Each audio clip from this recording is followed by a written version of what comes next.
Nigerian markets, 7-month lows. Year to date in August, we saw a gain of 25%. So clearly on the downward spiral right now.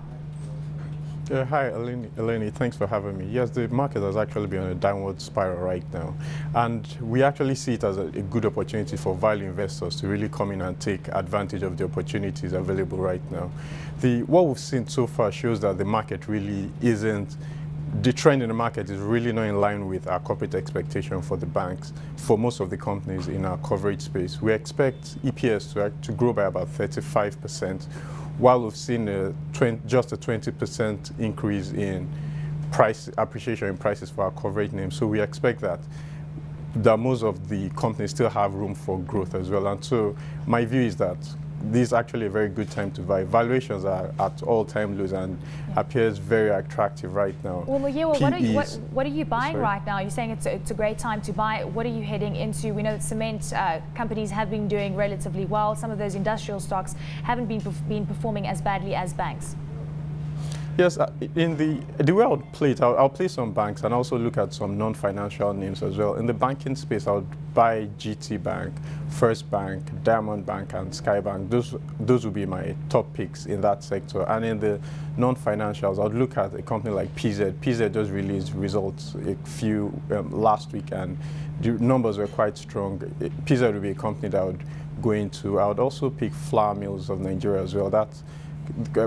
Performance has been quite strong in that name, so I would pick that. I would look at Dangote Flour and also Dangote Sugar. Those are consumer names that are quite attractive. And then in the building material space, BCC had in the past always been one of our strong names, so it's a company I would look at as well. And I think the cement sector as a whole really shows that there's a very long room for growth and capital appreciation because there's a lot of infrastructure projects going on in the country right now. It shows that there's really room for growth. And there was also a cap on import there was a hike in rates on importation of cement, so would expect that to also promote local manufacturers as well.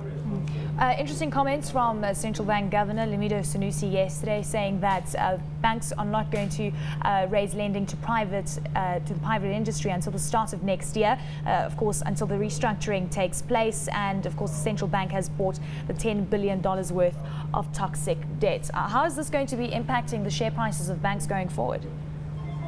In my view, I would expect, because I think the view the CBN governor was really focusing on was the banks, the weaker banks, the banks that the CBN intervened in. Because with the stronger banks, we've actually seen, even though for the first half of the year, we actually did see a halt and in some cases a decline in loan growth. But the expectation of most of our covering names is that there would be an increase in loan growth in H2. And for a company like UBA, for example, we expect that they would do at least 25% growth in loans. And so far they've done about 9%. So we'd expect to see an increase in momentum in H2. First Bank as well intends to grow its loan book by 10%. So far it's grown loans by just 1%, and so we'd expect to see an increase in momentum in H2 as well. And for most of our coverage names, we expect H2 to be much better than H1 because the first half of the year was a time to really look at their portfolios and try to restructure their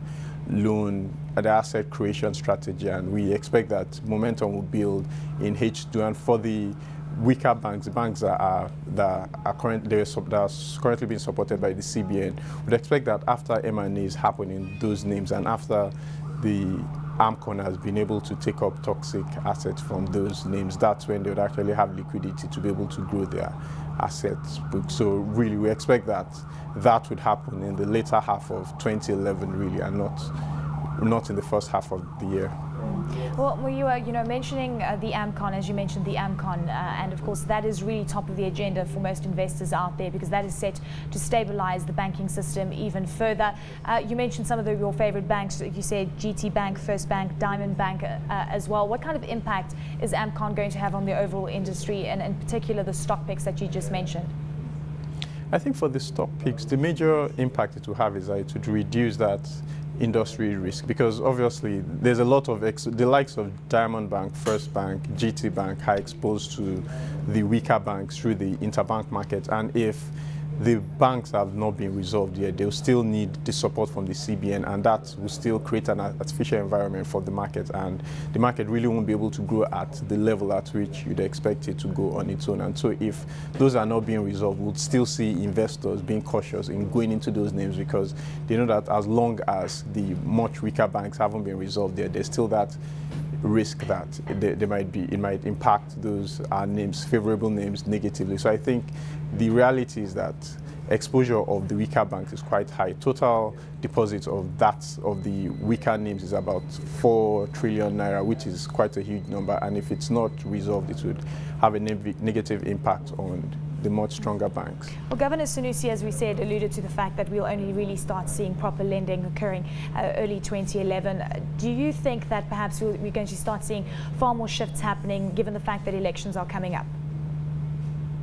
Yeah, in my view, I feel right now politics is actually still going to take the order of the day, and it will still take a while before you really start seeing that increase in lending. I think even banks as well would really want to sit back and wait, because the fact is that until the issues have been resolved, until we really see a change in power, a shift, or until elections happen, you won't really see too much in terms of policy changes and economic decisions being made. And so if that doesn't happen, we really won't see too much of a change in the banking industry as a whole, because the country right now is still really run to a large extent by the government, and projects or contracts really still to a large extent drive activities around the sector. And so if we don't see that happening, then we might not really see any strong change in the sector right now. Muyiwa, just going back to the NSE and the fact that we've seen a lot of sentiment being eroded over the last few months, do you think that perhaps the most recent interest rate hike, which obviously surprised the market, bringing interest rates to 6.25%, is going to prompt many investors to perhaps move to other assets, and asset allocations are starting to be reweighted now as opposed to what we saw at the beginning of the year? In my view, I really don't expect any major shift, really, because we really haven't seen a huge influx of funds in the equity market, and so even the current rate hike really won't change the situation so much, even though it might reduce the impact, the amount of flows that we will see in the market. But I don't really expect to see any withdrawals from the stock market and diversion of those funds into the fixed income market. We might just see a delay in an appreciation in the market right now, and we might see a delay in influx of funds into the market, but not necessarily a withdrawal of funds or a diversion of funds from the equity market into the fixed income market.